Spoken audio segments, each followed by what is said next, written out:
Hi everybody, it's experimentation day. I've been doing a lot of experiments lately and they've all been pretty awful actually. So I'm actually going to try a split cup pour using a new pouring medium, one that's not supposed to create a lot of cells unless you actually want to by, say, adding silicone oil. So let's try, a relatively easy pour. So I've got my 5-chamber split cup and I'm basically going to be using whites, blues and black. So let's load her up. All right, so I might flood the canvas first. I mixed up a little bit too much of this metallic blue. So I might just put a little bit of that down first.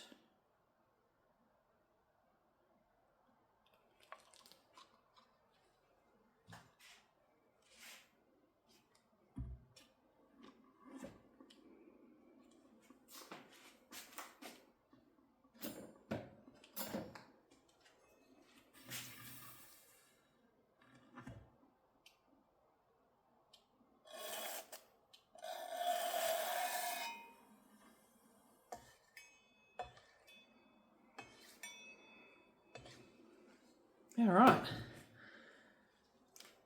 let's see how we go with this combination and this pouring medium.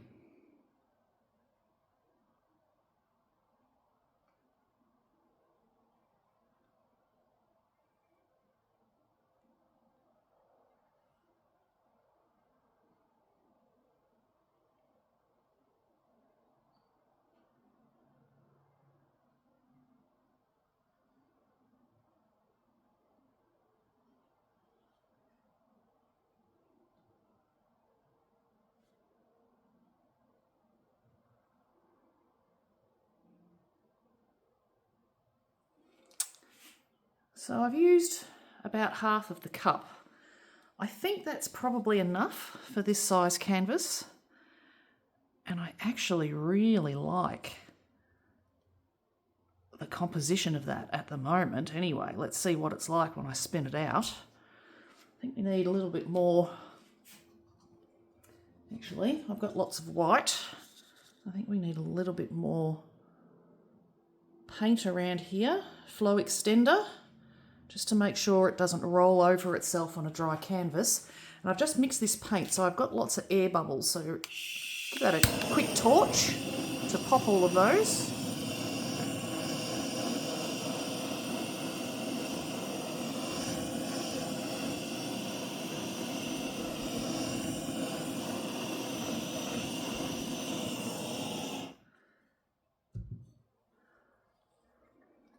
All right.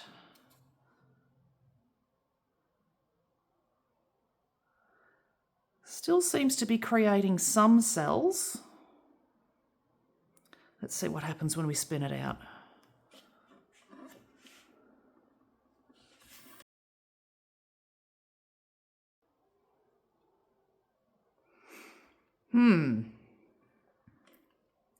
Not quite sure how to feel about this one.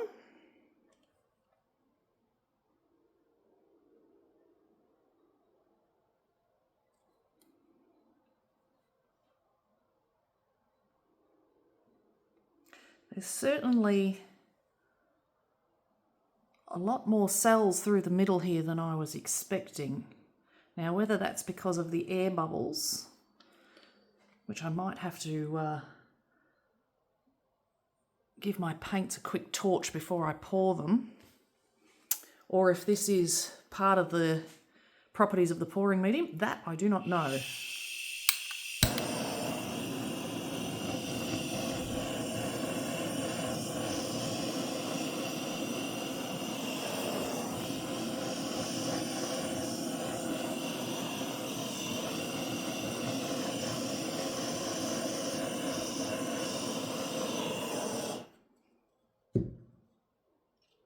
But there certainly does seem to be a lot of air bubbles in this.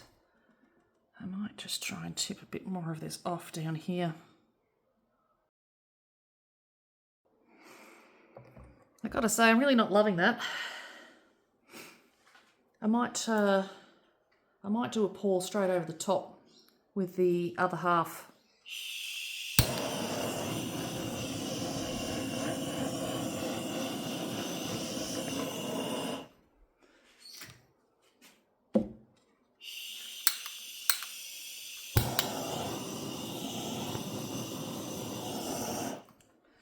I also just gave the paint in here a quick torch as well to try and pop those bubbles.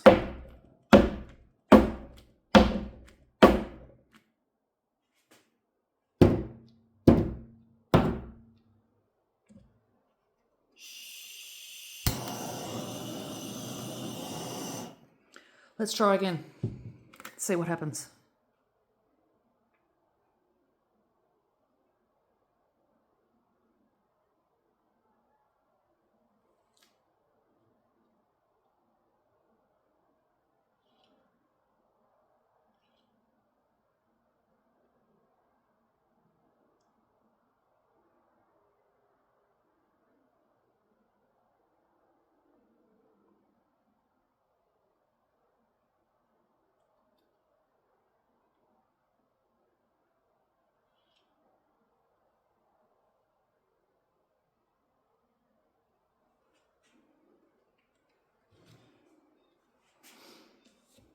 All right, let's give that one a quick torch.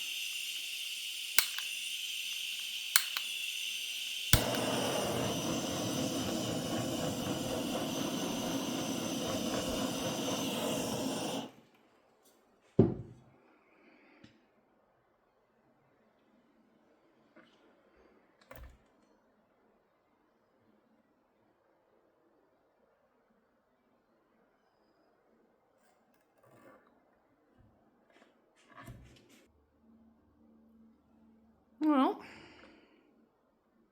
it's definitely interesting. Yeah, I'm still really not liking that. All right, I'm going to use the last of the paint that I have in here. Actually, I might need to load a little bit more in. All right, third time's the charm, hey?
All right.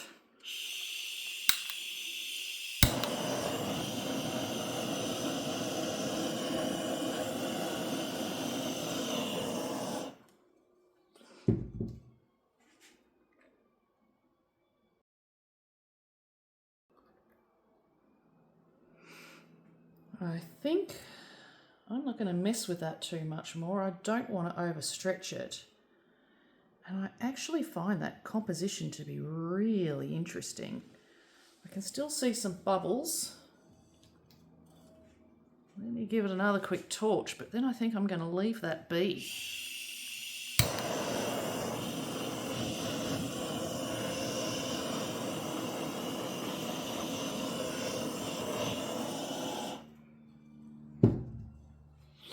Yeah, it's the bubble popping that's bringing up those black cells there.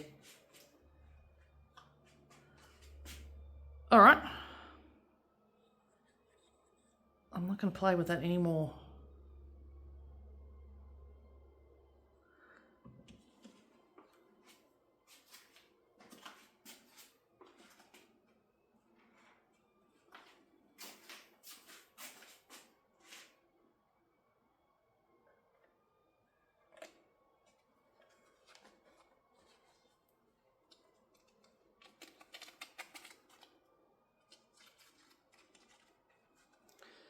So I'm just scraping any paint that's on the underside, just to make sure that those drips of paints don't actually pull the paint off the composition here.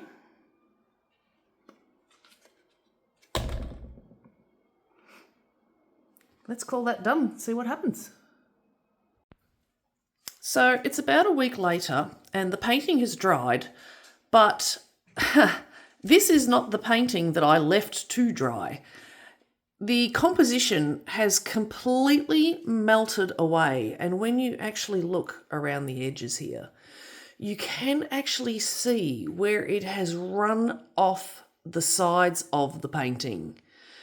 Now, even when I've had canvases that have not been quite level to dry, I have never before seen this amount of paint disappear. And the composition now really just looks like a dog's breakfast. The other thing is that, I'll try and zoom in, you can see because the paint was quite aerated, which seems to be a feature of this pouring medium, we've got these little pock marks here where the air bubbles were and have popped. So it's a nice glossy finish, I'll give it that, but this is not okay. To have a lovely composition at the time that you pour it and then to have it end up look like this, no thank you. So this test number 1, this is a fail.